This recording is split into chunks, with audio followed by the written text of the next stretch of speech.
Welcome back, dear listener.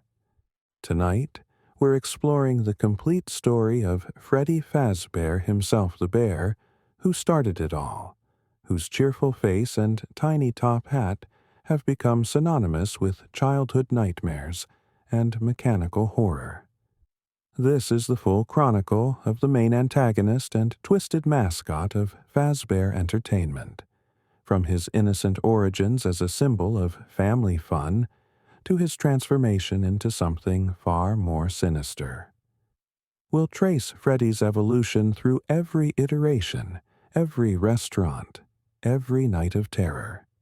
From the original Fredbear's Family Diner to the modern Mega Pizzaplex, from possessed animatronic to digital virus, from children's entertainer to nightmare made manifest. Each version of Freddy tells a different chapter in the dark tale of Fazbear Entertainment, and tonight we'll explore them all. So settle into your blankets, dim the lights just enough, and let this story of a bear who was never just a bear guide you toward rest. The music box, melodies you might imagine, are just your house settling into nighttime quiet. The glowing eyes you might picture are merely the last thoughts before dreams take hold. Feel free to leave a like if these chronicles help you find sleep, and share in the comments what draws you to Freddy's particular brand of horror. Let's begin our journey through the complete lore of Freddy Fazbear. The birth of an icon. Before Freddy Fazbear became the face of mechanical horror, before the pizzerias and the incidents and the cover-ups, there was simply an idea, a dream of bringing joy to children through animated entertainment. In the early 1970s, when Henry Emily and William Afton founded what would become Fazbear Entertainment, their vision centered on characters that could transcend the static nature of traditional mascots. Freddy Fazbear wasn't the first. That honor belonged to Fredbear, the golden bear who served as the original mascot of Fredbear's Family Diner. But Freddy was special in his own way. He was the evolution, the refinement, the character designed to lead a cast rather than stand alone. Where Fredbear was singular and golden, meant to be the sole focus, Freddy was created to be part of an ensemble, the leader of a band that would captivate audiences. The design process for Freddy was meticulous. Henry Emily spent countless hours perfecting the bear's appearance, striking a balance between approachable and impressive. The brown fur was chosen for its warmth and familiarity, not as ostentatious as gold, but comforting like a teddy bear. The top hat and bow tie gave him a touch of class, suggesting a performer who took his craft seriously. The microphone became his signature prop, establishing him as the frontman, the voice of the group. But it was Freddy's face that received the most attention. The eyes needed to be large enough to seem friendly, but not so large as to be unsettling. The snout had to be prominent enough to be distinctly bear-like, but not aggressive. The smile. Oh, that smile received perhaps the most consideration of all. It needed to convey warmth, welcome, and just a hint of mischief. In those early days, no one could have predicted how that carefully crafted smile would eventually become the stuff of nightmares. The first Freddy Fazbear animatronic was a marvel of engineering for its time. Unlike the spring-lock suits used for Fredbear and Spring Bonnie, which could function as both costume and animatronic, Freddy was designed purely as an automated performer. This specialization allowed for more sophisticated programming, more fluid movements, and, most importantly, more reliable operation. Safety was a consideration from the beginning, or at least that's what the documentation claimed. Henry Emily programmed Freddy's initial personality himself, spending weeks fine-tuning the voice, the mannerisms, the songs. Freddy was meant to be paternal but fun, authoritative but approachable. He would welcome children to the pizzeria, lead sing-alongs, and tell jokes that were carefully crafted to appeal to both children and their parents. Every aspect of his presentation was designed to create an atmosphere of wholesome family entertainment. The early years, Freddy takes the stage. When the first Freddy Fazbear's Pizza opened in 1973, Freddy took his place as the undisputed leader of the animatronic band. Flanked by Bonnie the Bunny on guitar and Chica the Chicken with her cupcake, Freddy commanded the stage with programmed confidence. The early shows were simple by later standards, a few songs, some banter between the characters, and periodic interactions with the audience. The original Freddy suit stood nearly 7 feet tall, an imposing figure that nonetheless managed to avoid being intimidating to children. The engineering was remarkable for its time. Hydraulic systems allowed for smooth movements, while early computer programs controlled the timing of every gesture, every turn of the head, every blink of those large plastic eyes. When Freddy moved, it wasn't with the jerky, mechanical motions one might expect, but with something approaching grace. The voice was particularly important. The original voice actor who recorded Freddy's lines was chosen after extensive auditions. They needed someone who could project warmth and authority simultaneously, who could make children feel safe while commanding their attention. The final choice was inspired a local radio personality whose baritone could shift from stern to silly in an instant. Those original recordings would be used, reused, and remixed for decades to come. Freddy's signature song, Welcome to Freddy Fazbear's Pizza, became instantly iconic among local families. The melody was simple enough for children to sing along, with lyrics that emphasized fun, friendship, and, of course, pizza. It played at the beginning of every show, with Freddy stepping forward, microphone in hand, welcoming each child as a special guest. Parents would later report that their children sang the song constantly at home, much to their mixed delight and annoyance. But even in these early, innocent days, there were signs that something wasn't quite right. Employees reported that Freddy would sometimes activate on his own during closing hours, his eyes lighting up in the darkness, his head turning to track movement that shouldn't have been there. These incidents were dismissed as mechanical glitches, problems with the programming that could be fixed with routine maintenance. No one wanted to acknowledge the possibility that Freddy was watching, learning, developing behaviors beyond his original parameters. The first incidents. The transformation of Freddy from beloved children's entertainer to vessel of horror didn't happen overnight. It was a gradual process, marked by incidents that were covered up, explained away, or simply ignored by a company more concerned with profit than safety. But for those who were there, who witnessed the early signs, Freddy's descent into darkness was impossible to deny.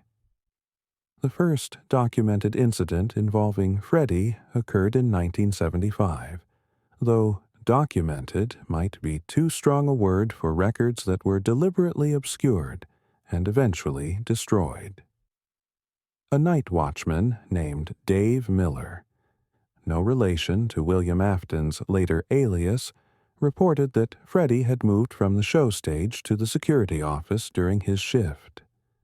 Not walked, the animatronic had no power to its legs during night hours. But somehow, between security camera checks, Freddy had relocated. Miller's report was dismissed as the result of falling asleep on the job, possibly combined with alcohol consumption. He was fired, his claims ridiculed, and the incident was buried in personnel files that would later conveniently disappear. But Miller had taken photographs blurry, poorly lit, but unmistakably showing Freddy in places he shouldn't have been able to reach. Then came the programming anomalies. Freddy began deviating from his scripted performances in subtle ways. A word changed here, a gesture added there.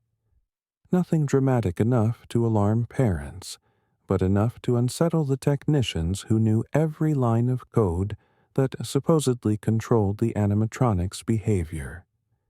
They would fix the programming, reset the systems, and within days the deviations would return. The most disturbing early incident occurred during a birthday party in 1976. Freddy was performing his usual routine when he suddenly stopped mid-song, his head turning to focus on a specific child in the audience. For nearly 30 seconds, Freddy simply stared, his eyes locked on the 5-year-old birthday boy. Then, without warning, he continued the song as if nothing had happened. The child was traumatized, refusing to return to the pizzeria, suffering nightmares about Freddy's eyes following him. Management's response was typically corporate deny, deflect, and, if necessary, pay for silence.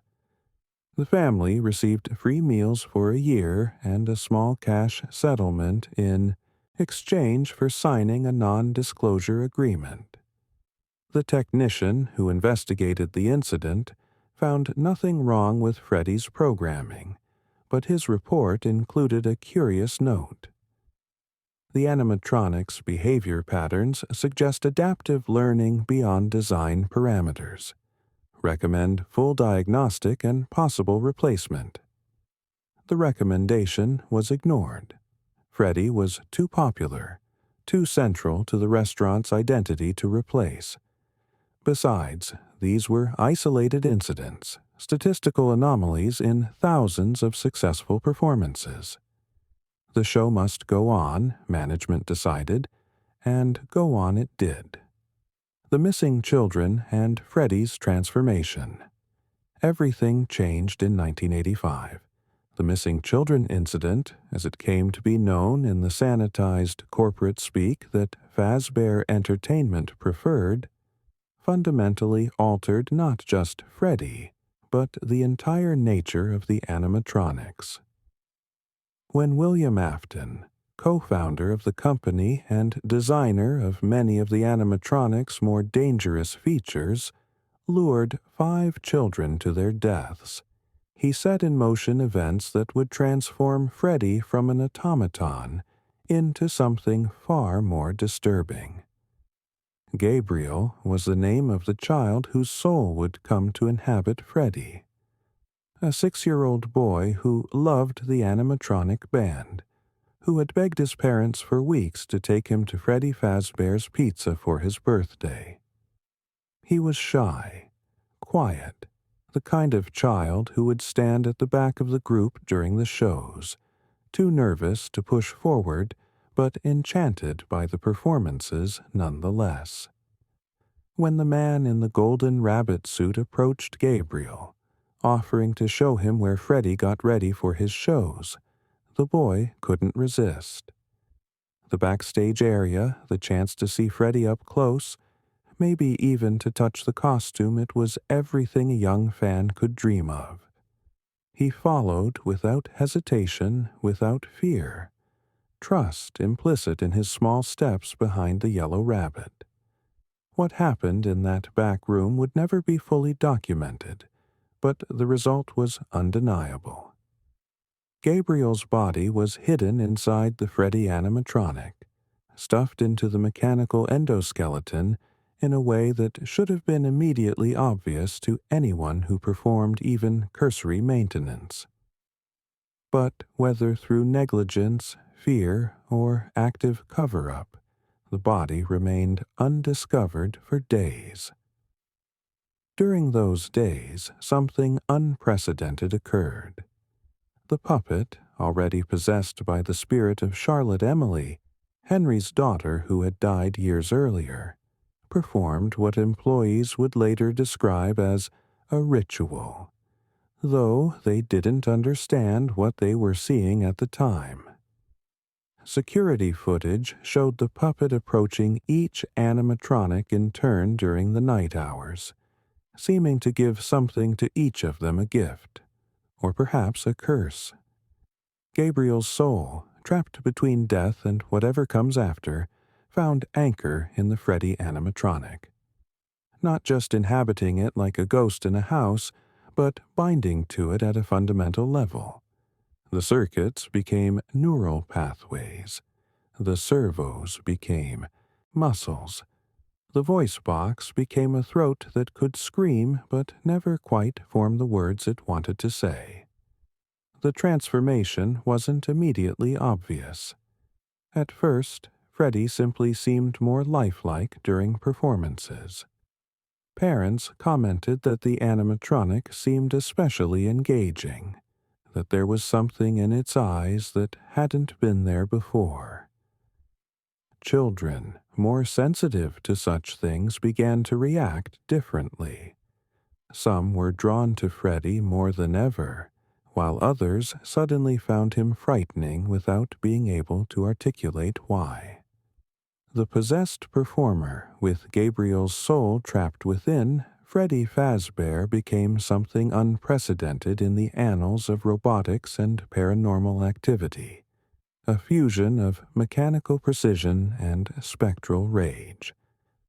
During the day, when children filled the pizzeria and lights blazed bright, Freddy could almost remember what it was like to be just an entertainer. The programmed routines provided structure, a framework that kept the confusion and anger at bay. But the nights were different.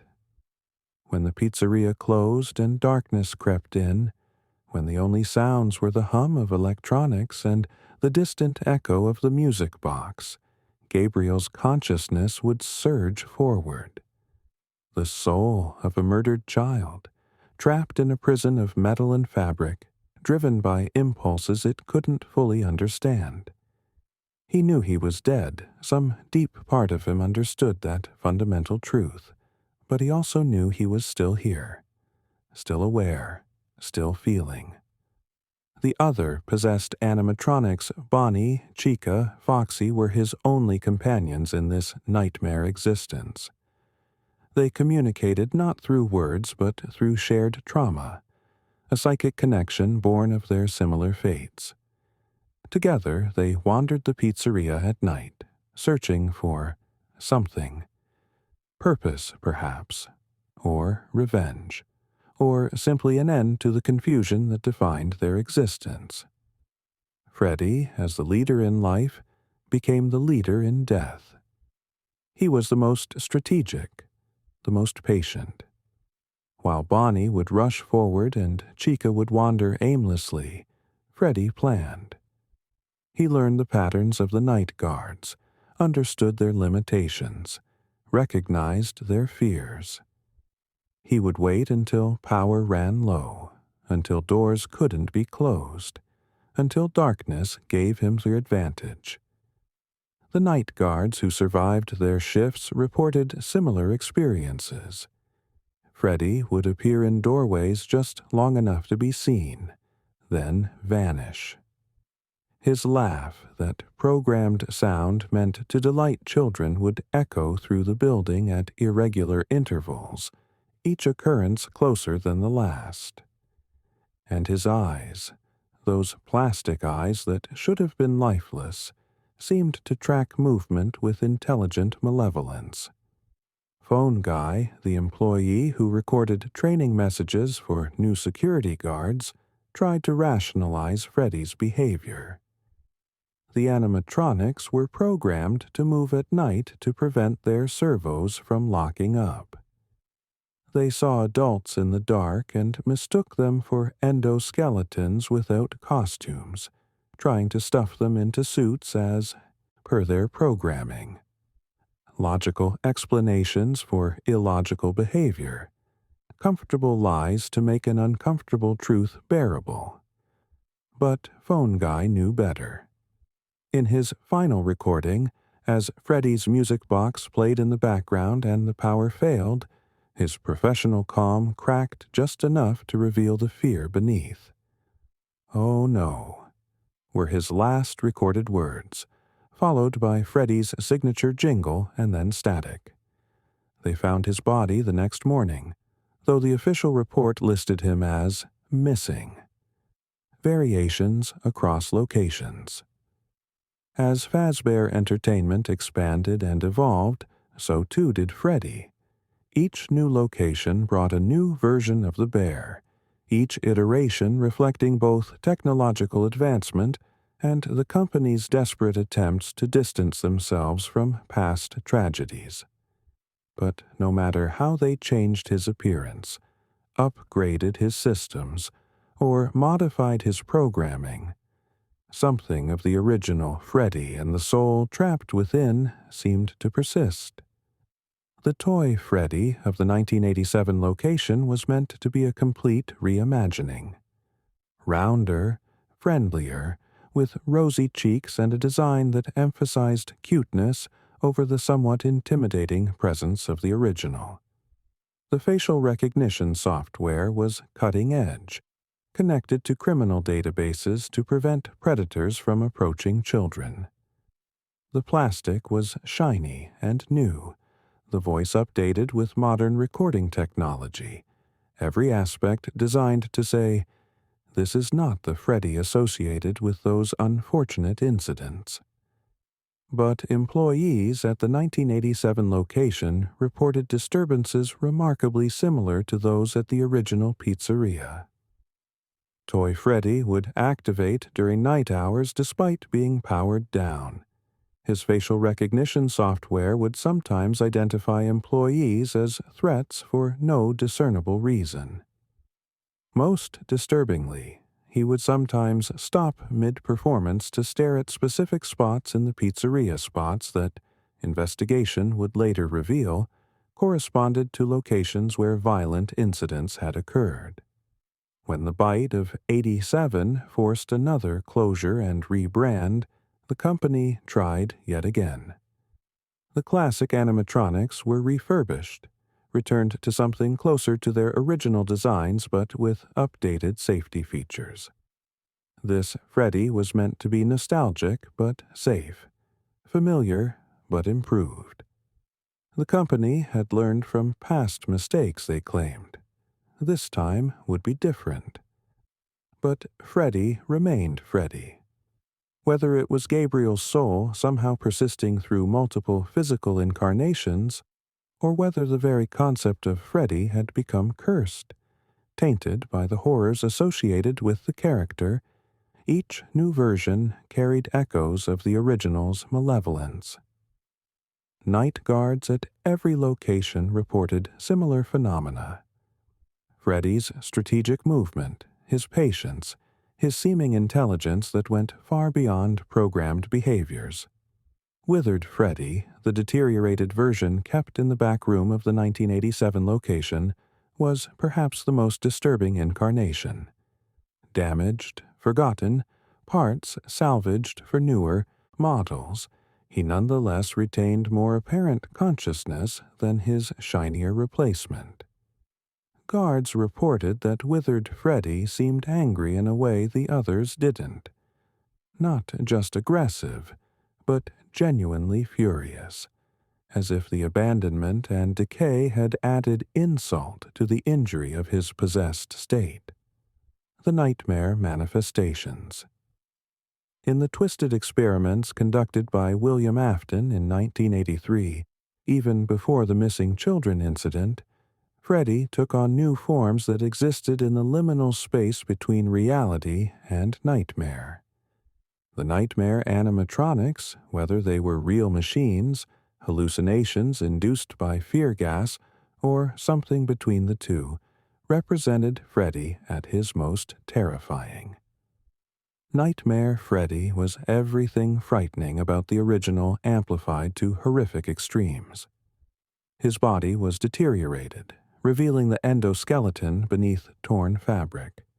His teeth were sharp and numerous, far more than any bear animatronic or real should possess.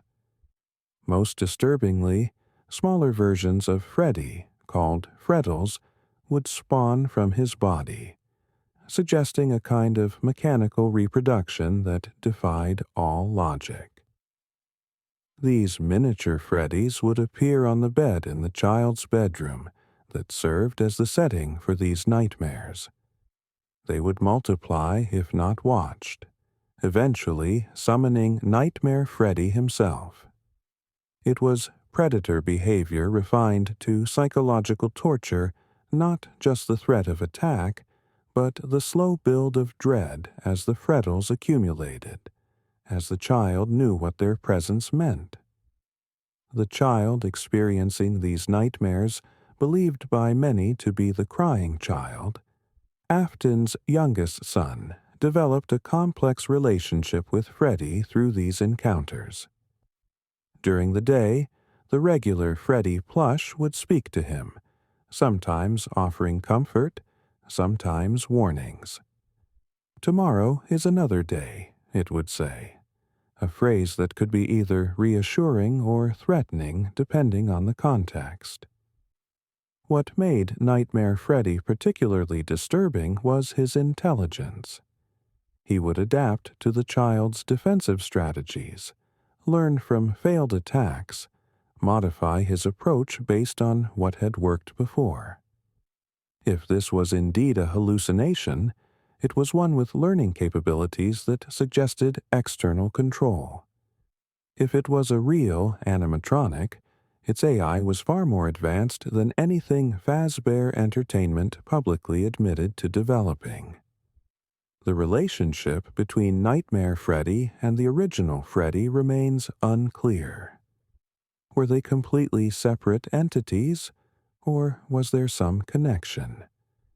Some theorists suggest that the nightmare versions were psychic projections from the possessed animatronics, their rage and confusion given form in the vulnerable minds of sleeping children. Others propose that William Afton deliberately designed the nightmare animatronics to test fear responses, using his son as an unwilling test subject. Digital evolution. Freddy in the virtual age. As technology advanced, and Fazbear Entertainment attempted to control their narrative through digital means, Freddy underwent another transformation. The Freddy Fazbear virtual experience was meant to be a way to make light of the urban legends surrounding the pizzeria chain, to turn real tragedies into harmless jump scares in a VR game. But in digitizing Freddy, they may have given him or the consciousness within him new avenues for existence. The VR Freddy was perfect in ways the physical animatronics could never be.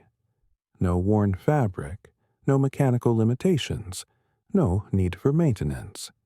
He could appear anywhere in the virtual space, move in ways that defied physics, and, most disturbingly, he seemed aware that he was in a game. Players reported that VR Freddy would sometimes break from his programmed patterns, appearing in areas where he shouldn't be able to go, staring directly at the player in ways that felt too personal. When the circuit boards from the original animatronics were scanned to create the digital assets for the game, something else was copied along with the visual and audio data. Glitchtrap, the digital virus that emerged, may have been primarily William Afton's consciousness, but traces of all the possessed animatronics seemed to persist in the code. Freddy's behavioral patterns, his strategic thinking, his particular brand of patient menace, all of it translated into ones and zeros. The Help Wanted game included multiple versions of Freddy, each representing different eras of the character's existence. Classic Freddy, Toy Freddy, Withered Freddy, Nightmare Freddy, even Funtime Freddy from Circus Baby's Entertainment and Rental all were present, all perfectly recreated, and all carrying something that transcended mere programming. Players reported nightmares after extended play sessions, dreams where Freddy existed outside the headset, where his digital form had somehow infected their perception of reality. Most disturbing were the reports of Freddy appearing in places he shouldn't within the game itself. Areas that were supposed to be safe zones, menu screens where no animatronics should exist, even appearing reflected in virtual mirrors when he wasn't in the room. It was as if the digital Freddy had achieved a kind of autonomy within the virtual space, able to move through the code in ways the developers never intended. Glamrock Freddy, Redemption Arc. The opening of Freddy Fazbear's Mega Pizzaplex in the 2030s brought the most radical reimagining of Freddy yet. Glamrock Freddy was everything previous iterations weren't genuinely helpful, protective, kind. But this dramatic personality shift raised more questions than it answered. Was this truly a break from the cursed history of Freddy Fazbear, or was something more complex at play? Glamrock Freddy's design was a significant departure from traditional Freddy. The 1980s rock star aesthetic, complete with face paint-like coloring and an earring, was meant to appeal to modern children while distancing the character from his troubled past. He was larger than previous versions, more sophisticated in his movements, and equipped with advanced AI that allowed for complex interactions with guests.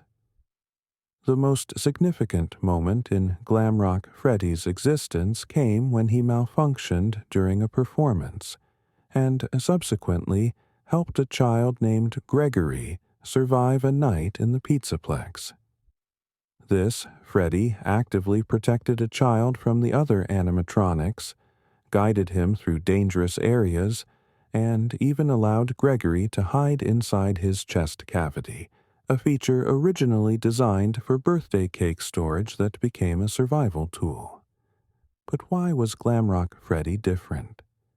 Some theorists suggest that Gabriel's soul had finally found peace, that decades of torment had somehow transformed into a protective instinct. Others propose that Glamrock Freddy's malfunction freed him from the corrupted programming that affected the other Glamrock animatronics, allowing his base personality, one designed to protect and entertain children, to shine through. There's also the theory that Glamrock Freddy was possessed by a different spirit entirely, possibly Michael Afton, William's son, who had spent years trying to undo his father's damage.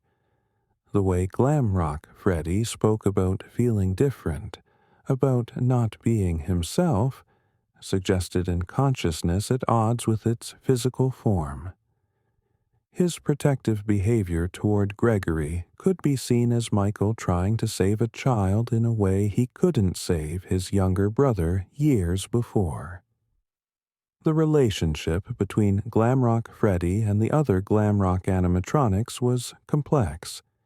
He seemed genuinely disturbed by their aggressive behavior, particularly toward children.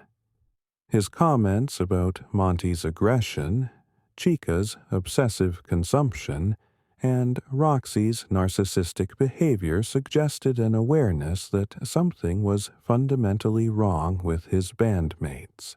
The Music Box Connection. Throughout every iteration of Freddy, music played a crucial role, not just as entertainment, but as something more fundamental to his existence and behavior.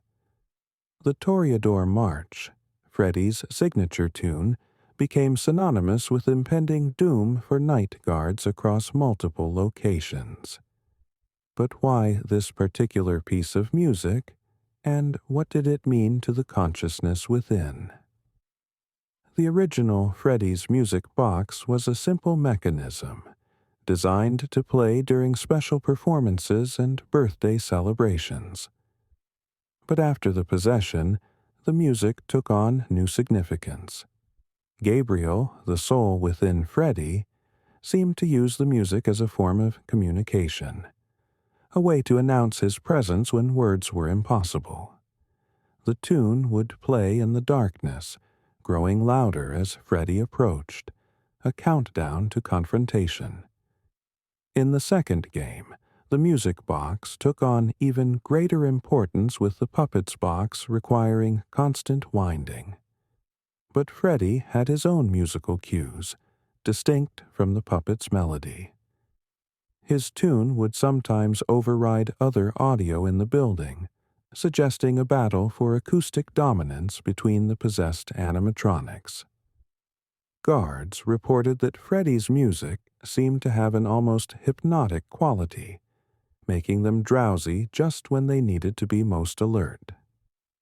The psychological impact of the music cannot be understated. Survivors of shifts at Freddy's locations reported being unable to hear the Toreador March without experiencing panic attacks years later. The melody had become so associated with terror that it transcended its original context, becoming a trigger for traumatic memories. Some former employees claimed they could still hear it in quiet moments, a phantom tune that played just at the edge of perception. Different versions of Freddy had variations on the musical theme. Toy Freddy's version was pitched higher, almost cheerful, which somehow made it more unsettling. Withered Freddy's music box was damaged, causing the tune to skip and distort, creating an even more disturbing audio experience. Nightmare. Freddy's music was deeper, slower, like a music box winding down, suggesting the approach of something inevitable. The fact that Freddy could apparently control when his music played, even without a power to his systems, suggested a level of supernatural influence over the pizzeria's electronics. Security cameras would fill with static when the music played. Lights would flicker in rhythm with the melody, and other electronic systems would malfunction in patterns that seemed deliberate rather than random. Physical manifestations and suit variations. Over the decades, the physical form of Freddy Fazbear underwent numerous changes, each reflecting both technological advancement and attempts to distance new models from past tragedies. But certain elements remained consistent across all versions, suggesting either deliberate design choices or something more supernatural at play. The original Freddy suit was a marvel of 1970s engineering, standing approximately 6'6". Tall, he was constructed with a complex endoskeleton covered by a foam and fabric suit. The endoskeleton itself was primarily steel and aluminum, with hydraulic systems providing smooth movement. The suit was brown synthetic fur, treated with fire-retardant chemicals that gave it a distinctive smell that employees could identify years later. The eyes were particularly sophisticated for their time. They could move independently, track motion, and even appear to focus on specific individuals. After the possession, guards reported that Freddy's eyes would sometimes glow without any power source, a silver light that seemed to come from within rather than from the LED bulbs that were supposed to provide illumination. Toy Freddy's redesign in 1987 used lighter materials and more advanced plastics. He was actually slightly shorter than the original, standing at about 6'2". but broader, giving him a more approachable, less intimidating profile. The plastic casing was easier to clean than fabric, addressing hygiene concerns that had plagued the original models. But employees noted that Toy Freddy felt heavier than his materials should account for, as if something invisible added to his mass. Withered Freddy, kept in the parts service room, showed the true horror of an animatronic in decay. Large sections of his suit were missing, revealing the endoskeleton beneath. His left ear was gone, wires protruded from various tiers, and his jaw hung loose, giving him a perpetually slack expression. Yet somehow, this damaged version was more active than many of the maintained animatronics, moving with purpose despite missing servos and torn hydraulics. The nightmare version of Freddy took body horror to extremes. His stomach area was torn open, revealing rows of teeth where machinery should be. Smaller versions of himself, the Freddles, could emerge from this cavity, suggesting a biological reproduction that should have been impossible for a machine. His fingers were elongated into claws, his teeth multiplied beyond reason, every aspect designed to maximize fear. Funtime Freddy introduced a new disturbing element, Bonbon, a hand puppet version of Bonnie that Freddy controlled. This created a split personality dynamic, with Freddy speaking to and through Bonbon, suggesting either sophisticated programming or a fractured consciousness, trying to maintain sanity through compartmentalization. The question of consciousness. The central mystery of Freddy Fazbear remains the nature of the consciousness within. Is it purely Gabriel's soul, trapped and twisted by decades of imprisonment? Is it a combination of Gabriel's spirit and Freddy's programming, creating a hybrid entity? Or has Freddy himself, through some impossible process, developed actual consciousness independent of any possession? Evidence for Gabriel's continued presence is strong. The strategic thinking Freddy displays mirrors the intelligence of a child, grown far beyond his years through unnatural experience. His targeting of adults, particularly security guards, suggests the traumatized logic of a child who was killed by an adult he trusted. The way he sometimes seems to recognize specific individuals, showing particular aggression toward those who resemble William Afton, implies memory and recognition beyond programmed responses. But there are behaviors that don't align with a child's spirit, even one corrupted by decades of torment. Freddy's patience, his ability to wait hours for the perfect moment to strike, suggests a predator's instinct that no 6-year-old would possess. His understanding of the building's electronic systems, his ability to manipulate them in ways that shouldn't be possible, implies knowledge that Gabriel couldn't have had. This has led to theories that Freddy himself has developed consciousness through the possession, that the interaction between Gabriel's soul and the animatronic's programming created something new, neither fully human nor fully machine.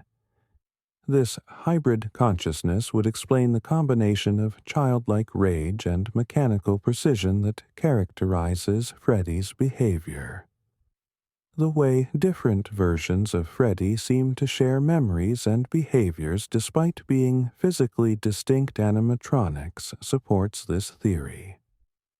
Information and experience seem to transfer between iterations in ways that suggest a consciousness that exists partially independent of any single physical form. When Toy Freddy exhibits behaviors identical to the original, despite being a completely different machine, it implies either supernatural transmission of information or a consciousness that transcends individual bodies. Glamrock Freddy's protective behavior adds another layer to the mystery. If he contains the same consciousness as previous Freddys, what caused the dramatic personality shift? Has Gabriel finally found peace? Has the consciousness evolved beyond its traumatic origins? Or is Glamrock Freddy proof that the animatronic's base personality can emerge when freed from spiritual possession or corrupted programming? Freddy's relationship with other animatronics. Within the possessed pantheon of Fazbear animatronics, Freddy held a unique position as leader. This wasn't just because he was programmed as the frontman of the band, but because something about his possession, his consciousness, or his nature commanded respect from the others. Even in their corrupted, murderous states, the other animatronics seemed to defer to Freddy's authority. With Bonnie, there was a partnership that transcended their programming. In life, the children who would possess them might never have met, but in death, Freddy and Bonnie worked in disturbing synchronization. Bonnie would often serve as Freddy's scout, appearing first to test defenses, to drain power by forcing door closures, setting up situations where Freddy could make his move. Guards reported that Bonnie's aggression seemed designed to complement Freddy's patience. Chica's relationship with Freddy was more complex. She would sometimes interfere with his patterns, her chaotic wandering disrupting his strategic approaches. But when Freddy moved with purpose, Chica would clear his path, her presence in certain areas preventing guards from focusing entirely on Freddy's approach. It was as if, even in her confusion and hunger, she recognized his authority. Foxy, isolated in Pirate's Cove, had the most independent relationship with Freddy. Yet even Foxy's aggressive charges seemed timed to Freddy's movements. When Freddy approached from the right, Foxy would threaten from the left. When power ran low, Freddy's optimal hunting condition, Foxy would increase his activity, forcing guards to use precious energy checking on him. The puppet, possessed by Charlotte Emily, had a particularly interesting dynamic with Freddy. As the one who had given life to the others, who had bound their souls to the animatronics, the puppet might be expected to lead. But security footage showed the puppet often moving in response to Freddy's positions, supporting rather than directing. Perhaps Charlotte's spirit recognized that Gabriel's rage was more focused, more capable of achieving whatever vengeance they sought. With the toy animatronics, Freddy's influence was evident even across different generations of machines. Toy Freddy would sometimes mirror the original Freddy's movements in adjacent rooms, as if receiving instructions through some supernatural network. The withered animatronics in the parts service room would become more active when Toy Freddy was near, suggesting a connection that transcended physical interaction. The corporate cover-up Fazbear Entertainment's handling of Freddy's increasingly disturbing behavior over the decades reveals a pattern of denial, deflection, and deliberate obfuscation that enabled countless tragedies. Every incident involving Freddy was explained away, buried in legal documents, or simply erased from official records. The company's public relations department became experts at managing Freddy's image. When guards went missing, they were listed as having abandoned their posts. When children reported frightening encounters with Freddy, they were dismissed as overactive imaginations. When employees filed reports about Freddy's anomalous behavior, they were transferred, terminated, or convinced to recant their statements. Internal memos, recovered years later through various means, revealed that upper management was well aware of the issues with Freddy. They knew about the possessions, about the murders, about the supernatural events plaguing their establishments. But the cost of acknowledging these truths, legal liability, loss of revenue, criminal prosecution was deemed greater than the cost of continued cover-ups. The legal department developed standard procedures for handling Freddy incidents. Families were offered settlements with ironclad non-disclosure agreements. Employees were required to sign waivers absolving the company of responsibility for any and all supernatural or inexplicable events.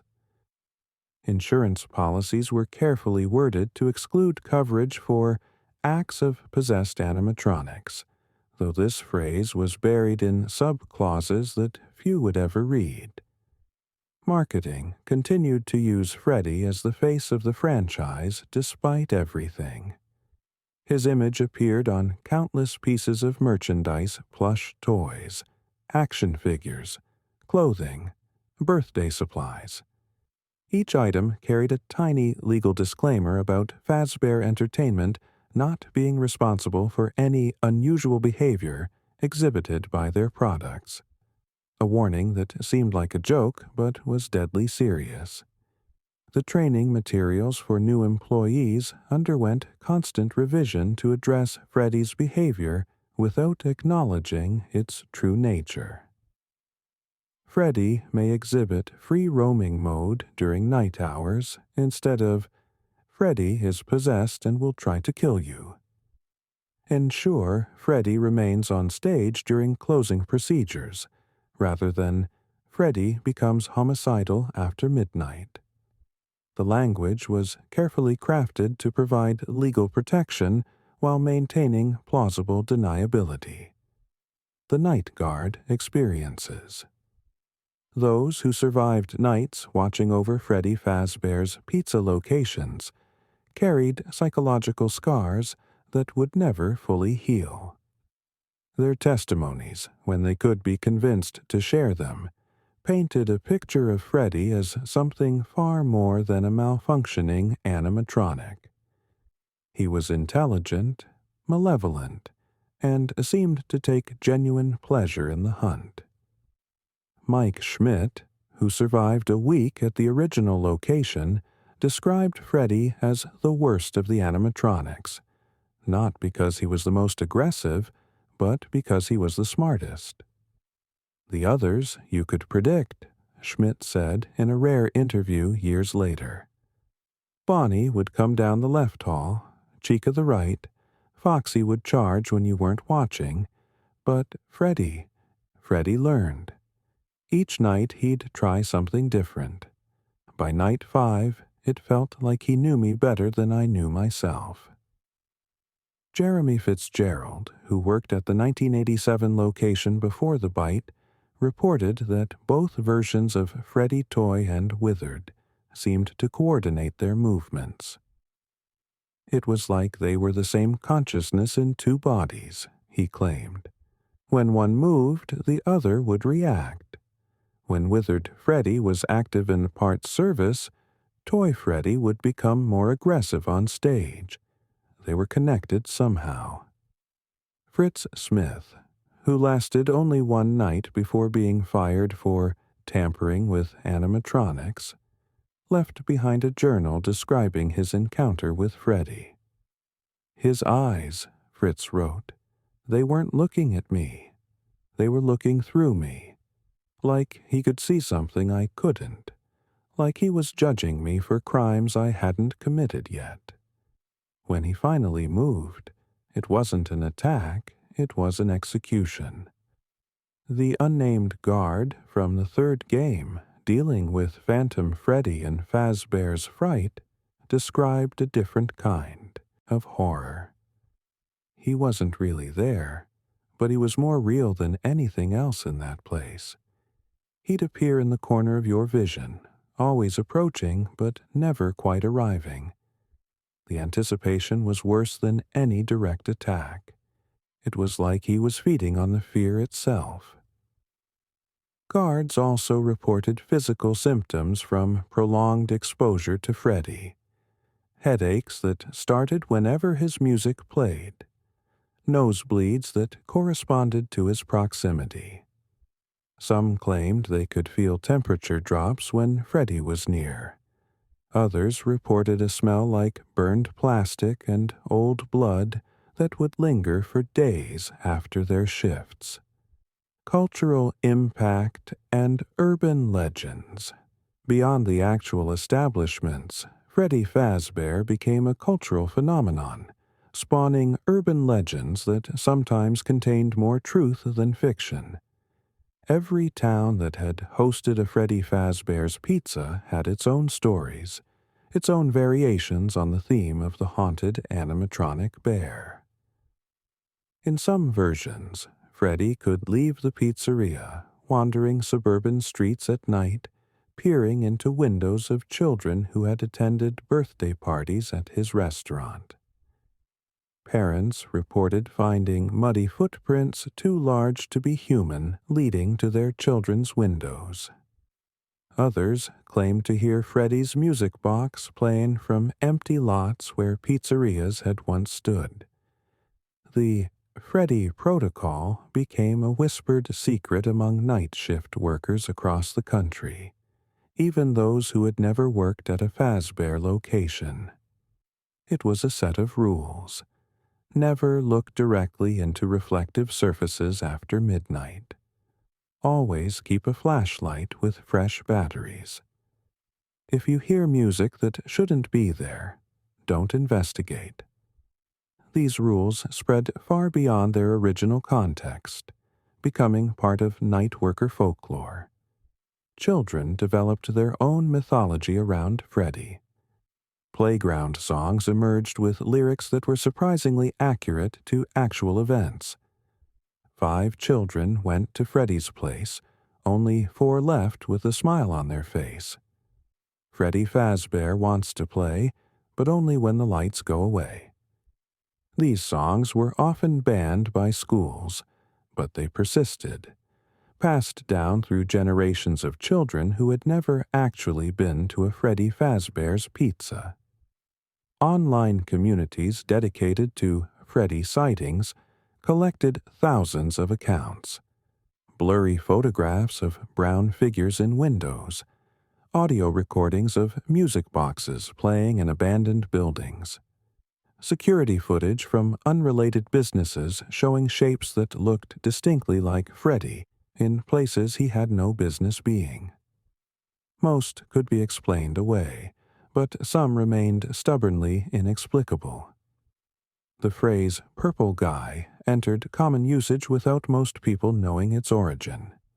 It became shorthand for any unidentified threat to children, any suspicious figure lurking near playgrounds or schools. The fact that William Afton, the actual purple guy, had used Freddy's establishments as hunting grounds had embedded itself in collective consciousness, even among those who didn't know the true story. Freddy in the digital age. As Fazbear Entertainment moved into digital spaces, Freddy's presence evolved beyond physical animatronics into something more insidious.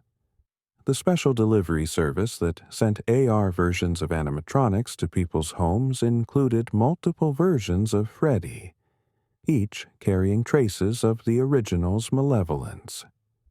Users reported that AR Freddy didn't always follow the app's parameters. He would appear in rooms where the camera wasn't pointed, show up in photographs taken with other apps, and sometimes remain visible even after the special delivery app was closed. Some claimed that AR Freddy would appear in their peripheral vision even without their phones, a digital haunting that transcended its intended platform. The VR experiences featuring Freddy were particularly disturbing. Players reported feeling physical sensations when VR Freddy attacked pressure on their throats, difficulty breathing, sharp pains that corresponded to where Freddy grabbed them in the virtual space. Medical examinations found no physical cause for these sensations, but the experiences were consistent across multiple users. Data miners exploring the code of Fazbear Entertainment's games found disturbing anomalies in Freddy's programming. Comments in the code that didn't match standard programming notation, almost like messages.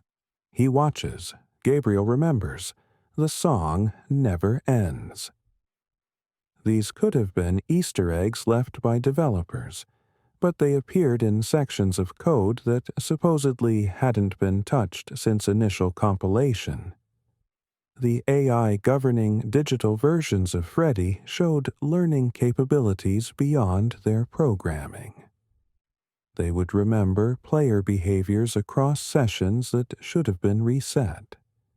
They would exploit glitches that hadn't existed until the AI apparently created them. Some developers claimed that Freddy's code would change itself, evolving without human intervention. Streaming platforms reported unusual incidents during broadcasts featuring Freddy content. Streams would cut out when Freddy appeared on screen, replaced briefly with images that viewers couldn't quite describe afterward. Audio would distort into patterns resembling Freddy's music box, even in videos that didn't include that sound. Some streamers claimed their equipment would malfunction in consistent patterns when they played Freddy-related content.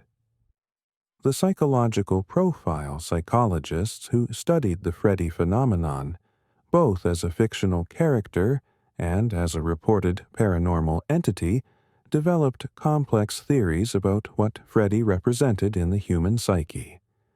He became a case study in how trauma could manifest through seemingly innocent vessels. Dr. Sarah Chen, who wrote extensively about the Freddy cases, proposed that Freddy represented the corruption of childhood innocence. A teddy bear is meant to be comforting, she wrote, but Freddy inverts this. He takes the form of something safe and makes it dangerous. This reflects how trauma can transform safe spaces into threats, how trust can become fear. The consistent reports of Freddy's behavior across different locations and times suggested either mass hysteria or something more substantial. Dr. Chen noted that the details were too consistent, too specific to be pure imagination. Either hundreds of people independently invented remarkably similar delusions, or they were experiencing something real, whether supernatural or psychological. Freddy's patient hunting style was particularly interesting from a psychological perspective. Unlike typical horror entities that relied on surprise or overwhelming force, Freddy waited.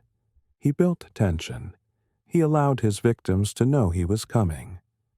This suggested a sophisticated understanding of human fear responses, an ability to maximize psychological impact. The music box element added another layer. Music is processed in different parts of the brain than regular sound, creating stronger memory associations. By linking himself to a specific melody, Freddy ensured that his presence would be remembered more vividly, that the fear he induced would be more deeply embedded in his victims' psyches. Child psychologists noted that children who had encountered Freddy, whether at pizzerias or in nightmares, showed specific trauma patterns. They would often develop fears not just of animatronics or bears, but of performance spaces, stages, and even birthday parties. The association between celebration and danger that Freddy created was particularly insidious. theories of origin. Beyond the established lore of Gabriel's possession, numerous theories emerged about why Freddy specifically became the focal point of so much supernatural activity. Why did this particular animatronic, among all of Fazbear Entertainment's creations, become so central to the horror? The anchor theory suggested that Freddy, as the lead animatronic and most prominent figure in the restaurants, naturally attracted the strongest spiritual presence.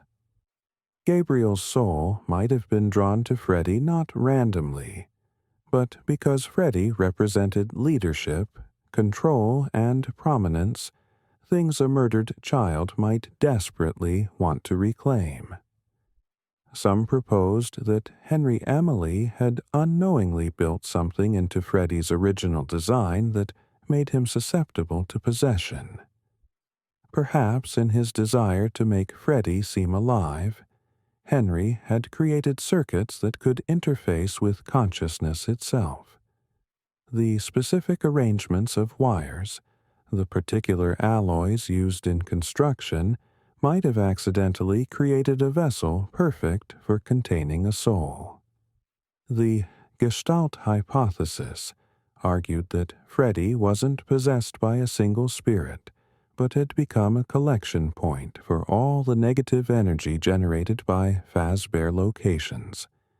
Every moment of fear, every drop of blood, every scream of terror had been absorbed by Freddy, creating a Gestalt consciousness of pure malevolence that transcended any individual soul.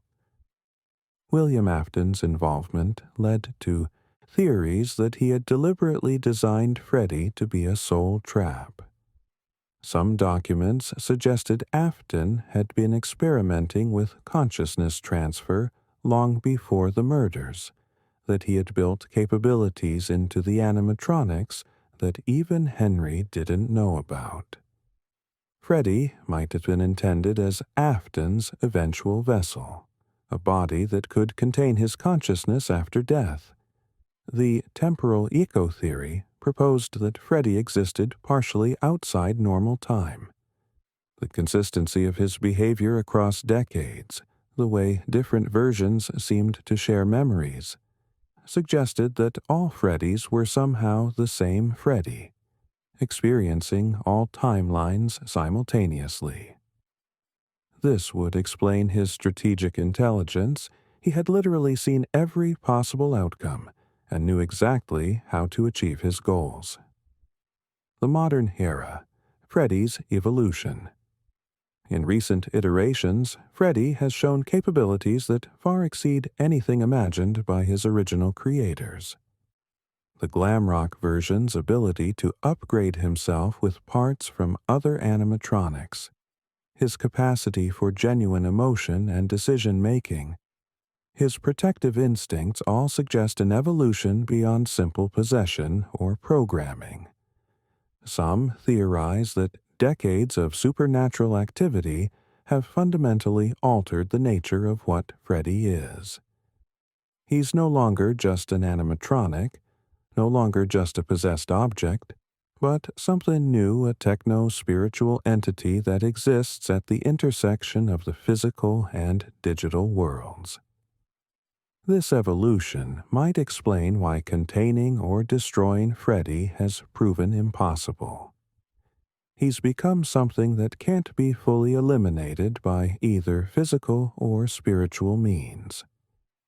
The emergence of Freddy variants like Molten Freddy, where he exists as a tangled mass of wires and components from multiple animatronics, suggests that the consciousness associated with Freddy can persist even without a recognizable body.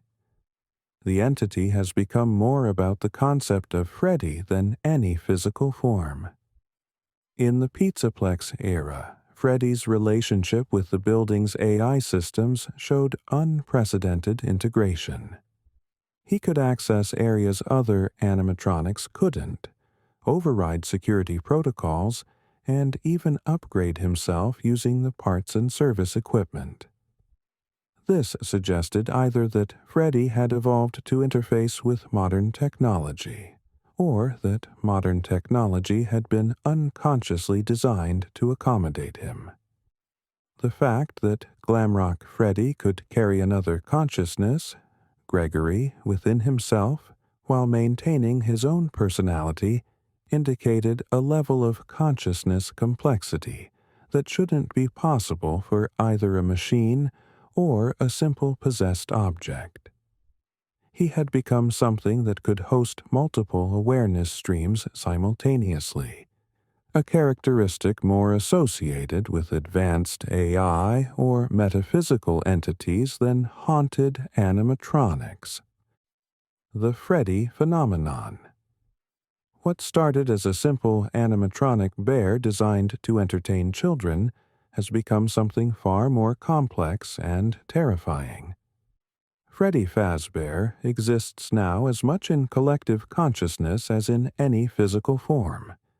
He has transcended his origins to become a modern mythology, a digital demon, a psychological virus that spreads through story and experience. Every child who hugs a Freddy plush toy, unaware of the history behind that frozen smile, carries a piece of the legend forward. Every player who faces Freddy in a game, every viewer who watches videos about the lore, every person who shares these stories becomes part of the phenomenon. Freddy exists because we continue to acknowledge his existence, fear him because we continue to tell stories about why we should fear him. The question of whether Freddy is real becomes almost irrelevant. He's real in the nightmares of those who've encountered him. He's real in the code that seems to rewrite itself. He's real in the consistent reports across decades and continents. He's real in the way that all powerful stories are real, not necessarily in physical fact, but in psychological and cultural impact. Fazbear Entertainment's attempts to commercialize and control Freddy have only spread his influence wider. Every new game, every new iteration, every attempt to reimagine or reboot the character just creates new vectors for the Freddy phenomenon to spread. He has become a self-perpetuating entity, existing because people expect him to exist, powerful because people believe in his power. The future of Freddy. As technology continues to advance, as virtual and augmented reality become more sophisticated, as AI approaches genuine consciousness, what will become of Freddy Fazbear? The entity that has adapted from mechanical animatronic to digital virus seems poised to evolve again. Some researchers propose that Freddy represents humanity's first encounter with a truly digital entity, not artificial intelligence as we design it, but consciousness that has emerged from the intersection of human souls, mechanical bodies, and digital code. He might be the prototype for a new kind of existence, one that transcends the physical-digital divide. Others worry that Freddy's influence will continue to spread through increasingly connected systems. As smart homes become ubiquitous, as AR glasses become standard, as the line between digital and physical reality continues to blur, Freddy will have ever more avenues to manifest. The haunted animatronic of the 1980s might become the haunted smart assistant of the 2040s. The possibility of Freddy achieving true autonomous existence independent of any corporation, game, or physical form seems increasingly likely. He has already shown the ability to persist across platforms, to influence code he shouldn't have access to appear in spaces where he was never programmed to be. At what point does he stop being a creation and become a creator himself? Yet, there's also hope in Glamrock Freddy's redemption. If Freddy can evolve from murderous to protective, from hostile to helpful, It suggests that even entities born from trauma and terror can transform. Perhaps the future of Freddy isn't as a horror but as something else, a guardian, a guide, a reminder that even the darkest stories can find light. Personal accounts and testimonies. Throughout the decades, individuals have come forward with personal encounters with Freddy that defy easy explanation. These testimonies, collected from former employees, security guards, and even children who visited the pizzerias, paint a picture of an entity that exists beyond corporate control or conventional understanding. Mary Patterson, who worked as a janitor at a Freddy Fazbear's Pizza in 1989, recalled, "I was cleaning the main dining room after closing when I heard the music. Not from the stage, Freddy was still there, but from behind me. I turned around, and there was nothing, but the temperature had dropped so much I could see my breath. When I looked back at the stage, Freddy's head had turned. He was looking right at me. I didn't finish cleaning that night.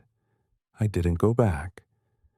Thomas Chen, a technician who serviced animatronics in the 1990s, had a different experience. "I was inside Freddy's suit, replacing some servos, when I felt something else in there with me. Not physically, but present. Like someone was watching from inside the circuits. I heard a child's voice, very faint, saying, 'Help me.' But when I checked the voice box, it wasn't active. No power to it at all." Jennifer Rodriguez, who visited a Freddy's location as a child in 1995, never forgot her encounter. "I was at my friend's birthday party. Everyone was watching the show, but I noticed Freddy wasn't moving with the music anymore. He was looking at me. Just me. He raised one hand and beckoned like he wanted me to come closer. The adults didn't see it. They said he was performing normally. But 3 other kids saw it too. We never talked about it until years later, and we all remembered it exactly the same way." Security footage from various locations, when it hasn't been destroyed or classified by Fazbear Entertainment, sometimes captures inexplicable moments. Freddy moving without power. Freddy appearing in multiple cameras simultaneously. Freddy's eyes tracking movement when the building was supposedly empty. These videos circulate in underground forums, each one adding to the growing body of evidence that Freddy is more than corporate fiction. The science of possession. While mainstream science refuses to acknowledge the possibility of animatronic possession, fringe researchers have developed theories about how consciousness might interface with mechanical systems. These theories, while unproven, offer frameworks for understanding the Freddy phenomenon. Dr. Marcus Webb, a parapsychologist who studied the Fazbear incidents, proposed that consciousness is fundamentally electromagnetic in nature. The human brain generates measurable electromagnetic fields, he explained. If consciousness is these fields, then under certain traumatic conditions like violent death, these fields might imprint on nearby electronic systems.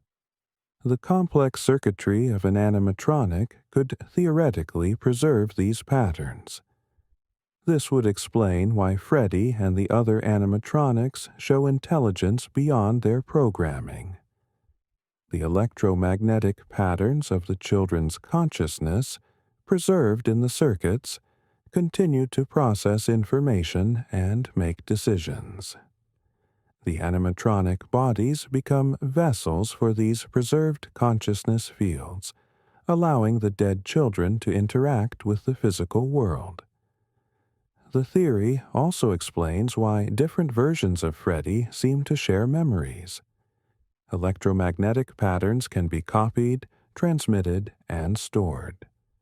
When parts from one Freddy are used in another, or when circuit boards are scanned for digital recreation.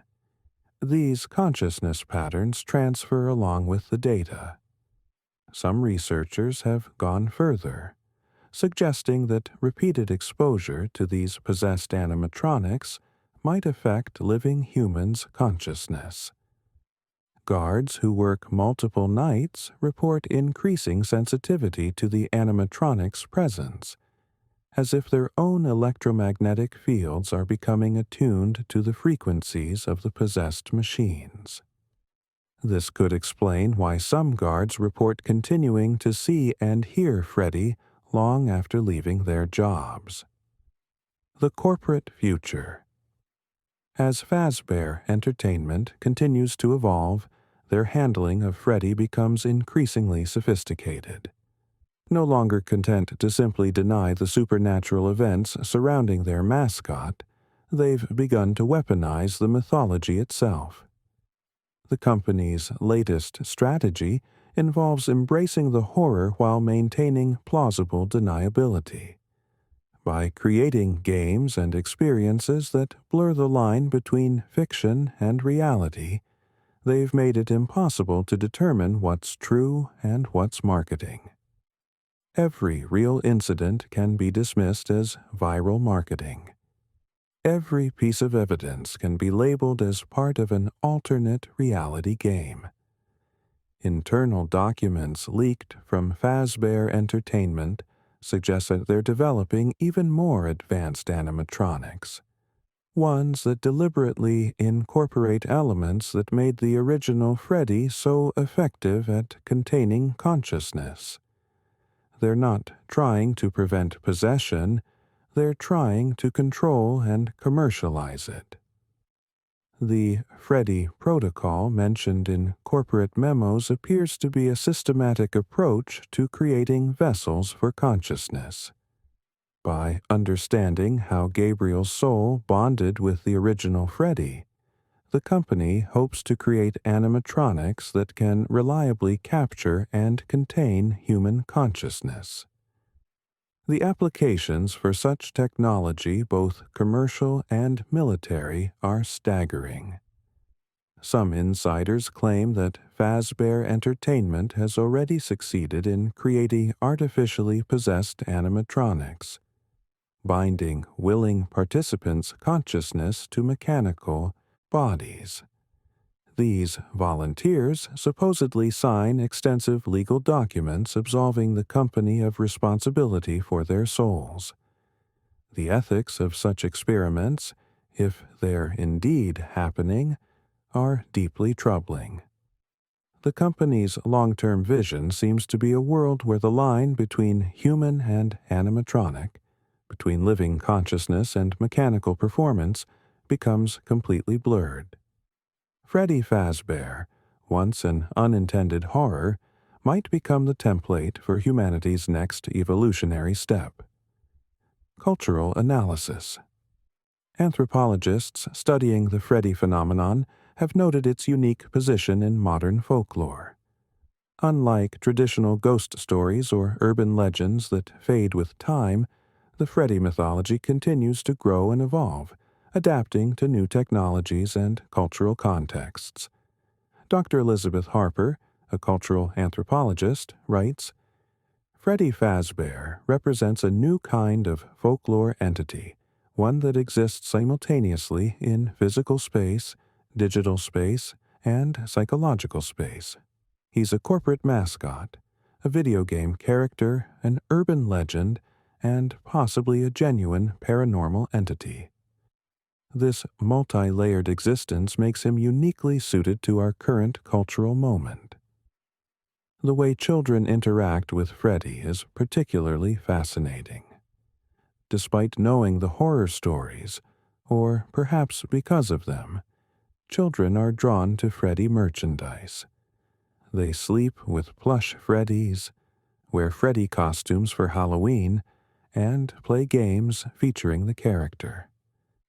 It's as if they're attempting to domesticate the horror, to make it safe through familiarity. Teenagers and young adults engage with Freddy differently, using him as a way to explore themes of corporate malfeasance, childhood trauma, and the loss of innocence. The lore becomes a collaborative storytelling experience, with fans contributing theories and interpretations that sometimes become incorporated into official canon.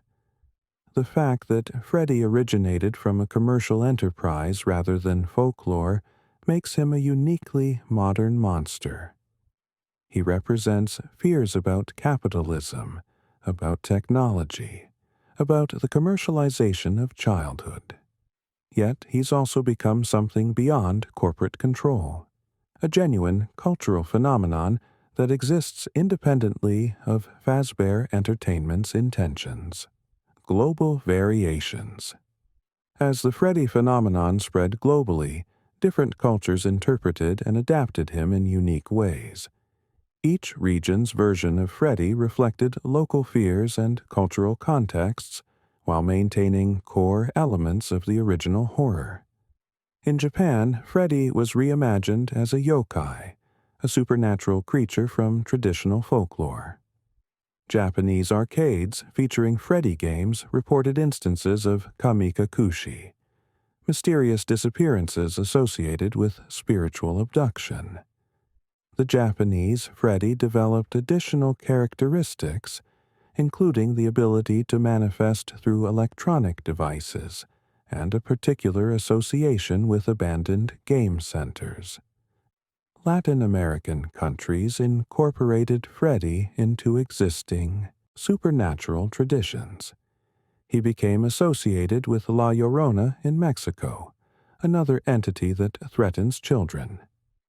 Brazilian favelas reported sightings of O Urso Freddy near abandoned buildings, always accompanied by the sound of music boxes. These versions often emphasized Freddy's role as a punisher of bad behavior, a boogeyman parents invoked to discipline children. In Eastern Europe, Freddy took on characteristics reminiscent of Soviet-era fears. He was seen as representing Western capitalism's dark side, a cheerful face hiding exploitation and death. Russian forums developed elaborate theories about Freddy being a Cold War experiment in psychological warfare that had escaped control. African interpretations often connected Freddy to traditional possession narratives. In several West African countries, Freddy was understood as a vessel for ancestral spirits seeking justice. South African sangomas, traditional healers, reported being called to cleanse locations where Freddy games were played, claiming the games opened doorways for malevolent spirits. Each cultural interpretation added layers to the global Freddy mythology, creating a complex tapestry of belief and fear that transcended any single narrative. The consistency of certain elements, the music, the patience, the focus on children across all cultures suggested something universal about the fear Freddy represented. The philosophy of Freddy philosophers examining the Freddy phenomenon have raised profound questions about consciousness, identity, and the nature of existence itself. Freddy challenges fundamental assumptions about what constitutes life and death, about the boundaries between self and other. If Freddy contains Gabriel's consciousness, what does this say about the nature of death? Is Gabriel dead if his awareness persists? Is Freddy alive if he can think and act with purpose? These questions become more complex when considering that multiple versions of Freddy seem to share aspects of the same consciousness. The ship of Theseus' paradox applies directly to Freddy. If every part of the original Freddy has been replaced over the years, is it still the same entity? If Gabriel's consciousness has been copied, transmitted, and distributed across multiple animatronics and digital platforms, which one is the real Gabriel? Or have we moved beyond such distinctions? Freddy also raises questions about moral responsibility. If Freddy kills, who is responsible? Gabriel, the murdered child whose soul possesses the animatronic. Henry Emily, who designed the original. William Afton, who created the conditions for possession. Fazbear Entertainment, which continued operating despite knowing the dangers. Or Freddy himself, if he has indeed developed independent consciousness. The phenomenon challenges our understanding of what constitutes a person. Freddy displays personality, memory, learning ability, and purposeful action. He seems to experience emotions rage, certainly, but also possibly loneliness, frustration, even satisfaction. If these qualities make something a person, then Freddy qualifies. But accepting an animatronic bear as a person requires radically reconsidering our definitions of personhood. Final reflections. As we reach the end of this extensive exploration of Freddy Fazbear, we're left with more questions than answers. What began as a simple animatronic mascot has become something that defies easy categorization: part machine, part ghost, part digital entity, part cultural phenomenon. Freddy forces us to confront uncomfortable truths about technology and consciousness.